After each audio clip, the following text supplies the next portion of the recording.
ریم فائدہ غدارا چې په مانځ کې ته ګندګي ویني داس یو شی ویني چې هغه د مسجد د آداب سره خلاف ته هغه ته زایل کولې شي ور نبی صلی الله علیه وسلم مشور وړاندې شوی دی او په لاس باندې خراج کې چې کم دی په سړډکی وغیرہ په کپڑا باندې هغه ګرولې دی هغه صفاکل مې ورته رسې شي غره فحتها ثم قال حين انصرف دا کول شي سړی د دې دا فائدہ معلومه شو چې ګوره هر کله د قبله سره د مسجد کې خراج کې دی واغه چې کم دی ته زایل کولې شي نو که په مانځ کې تا ته په موبایل باندې رنګ راغی او په طریقه ولا باندې شي نو هغه ست خشوم خرابای او په طریقه ولا باندې شي بل دار چې ګوره قبله سره ته نبی صلی الله علیه وسلم یو قدم بخامه خاور غسل کنه او موبایل جبن راغسل بدی کې هوڅ دغم نشته دی کنه څه قدم مدام په کې غسلام نشته دی کنه بس هغه راواله بند کا ځکه ست خشوع خرابای بعض خلک کوی راځي تاسو موږ دا ثابت کړي مانځ کې موبایل رنګ راشي څنګه به بندې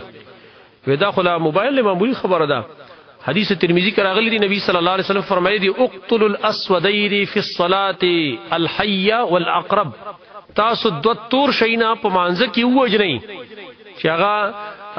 لړم دی او دانه مار دی او په حدیث کې بیا راغلی که خیر دی که سو قدمه په سوا سلام جایز ده نو چې مار لړم ته په مانځ کې وجلې شي او مو صحیح نقصان نه رسیږي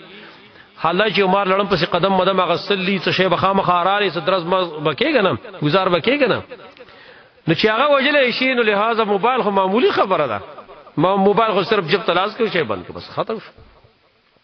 دا مسله بالکل واضح او صرف ذهن بند شي به بندینو